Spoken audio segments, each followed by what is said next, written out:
पवार काका पुतणे एकत्र आलेलेच आहेत असं संजय राऊत म्हणालेत आणि एसन सिंग सोबत आम्हाला पाहिलंय का एकत्र असंही राऊत यांनी सवाल विचारलाय। आम्ही कधीही भेटणार नाही असंही संजय राऊत म्हणालेत। आमचं प्रेम आणि कडवटपणा ही टोकाचाच असतो असंही यावेळी ते म्हणाले।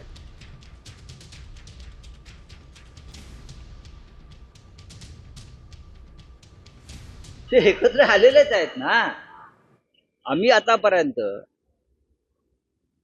एसएनसी असेल किंवा इतर काही आम्हाला पाहिलं का तुम्ही कोणाला भेटताना बोलताना चहा पिताना एकत्र व्यासपीठावर? नाही, आम्ही नाही भेटणार। त्यांच्या स्वागताचे अजितदादांच्या वगैरे जे काय आम्ही काल बघत होतो ते त्यांचा प्रश्न आहे। तो आमचं प्रेम आहे तितकं टोकाचा आणि कडवटपणा तितकाचा आणि त्यात भेसळ नसते।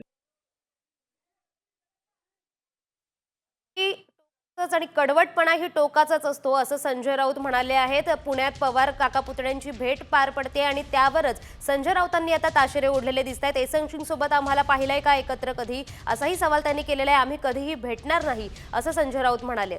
आमचं प्रेमही आणि कडवटपणाही टोकाचाच असतो असं त्यांनी म्हटलेलं आहे।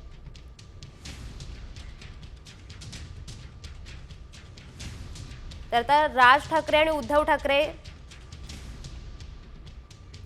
राज ठाकरे आणि उद्धव ठाकरे यांची युती होणार आहे का असा तर सवाल उपस्थित होतोच आहे। आणि अजित पवार आणि शरद पवार सुद्धा एकत्र फिरतायत, त्यामुळे एकत्र चर्चा करतायत, त्यामुळे त्यांच्यातही युती शक्य आहे का असा सुद्धा सवाल आता उपस्थित होता। या संदर्भात अधिकची माहिती देतात आमचे प्रतिनिधी गणेश कवडे। तर गणेश, काय सांगाल? आत्ताच्या दोन मोठ्या बातम्या आपण पाहतोय, राज ठाकरे आणि उद्धव ठाकरे यांच्या युतीची चर्चा रंगली आहे, अजित पवार शरद पवार यांच्यात एकत्र चर्चा होतीये, त्यामुळे नेमकं राजकीय वातावरण आता कसं आहे?